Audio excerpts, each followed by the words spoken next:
నీ కొడుకు ఓటేసిన ఆయన నువ్వు ఉండాలే బాగుంటది అనుకున్నాం కానీ ఇంత అన్యాయమా? కొడుకు రూపాయి పెట్టింది నా కొడుకు తప్ప నీది న్యాయమా చెప్పు?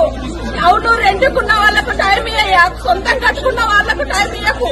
రెండుకున్నాం కదా మేము, మాకేం తెలుసు ఇది దీంట్లో ఉంది అని మాకేం తెలుసు? అమాయకుడు నా కొడుకు రూపాయి కష్టపడ్డాడు. నా కోడలు ప్రెగ్నెంట్ ఉంది, ఒక్క 2 నెలలు టైం అడుగుతున్నాము. 5 ఏళ్ళకి ఇప్పుడు నీళ్లు పోసుకుందయ్యా నా కోడలు. అరే లంజా కొడుకని నా బూతులు మాట్లాడేది చేపటికండి ఇప్పుడు వస్తున్నాయిరా. ఒక్కటి పనికి రాకుండా చేశాడు తెలుసా, నాకు అసలు బూతులే రాకుండా కనీసం పనికి వస్తుంది కదా, సామాన్ కోసం మనం మాట్లాడుతున్నాం కదా. ఒక ప్రెగ్నెంట్ మీరు ఏం కాపాడతారు? మీరు ఏం రాష్ట్రం మీది?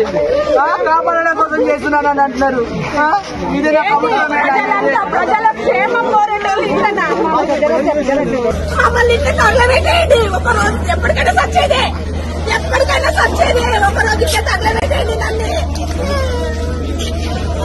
ఈ కొట్లాటలు ఈ కొట్టలు ఇవన్నీ చేయకండి, ఒకరోజు తగలబెట్టేయండి. ప్రాణం మీద నాకు ఆశ లేదు, ఎప్పటికైనా సచ్చేదే. ఇంకేం చూస్తాము?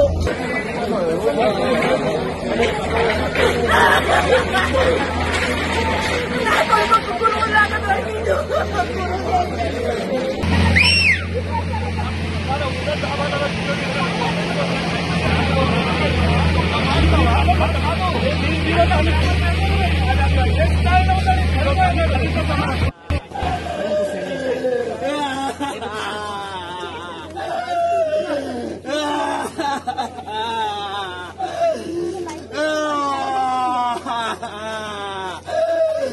అలా చేయని ఎవరు చెప్తారు?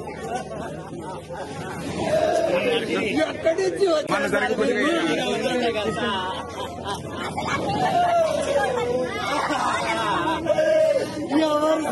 ఎవరు ప్రభుత్వం? ఎవరు